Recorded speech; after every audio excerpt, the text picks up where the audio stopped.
Breaking చూస్తున్నాం. నేపాల్లో ఆందోళనలు బగ్గుమన్నాయి. భారత సరిహద్దు ప్రాంతాల్లో మతపరమైన ఘర్షణలు చోటు చేసుకున్నాయి.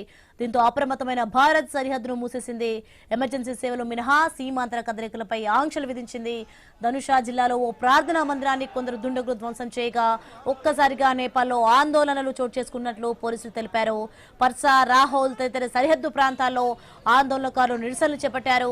కొన్ని చోట్ల అయితే ఈ ఆందోళనలు హింసాత్మకంగా మారడంతో స్థానిక యంత్రాంగం చర్యలు చేపట్టింది.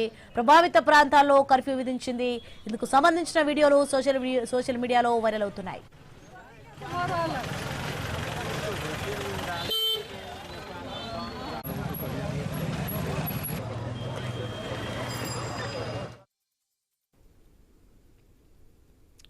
ధనుర్మాసంలో హరిదాసులు పల్లెల్లో సందడి చేసేవారు.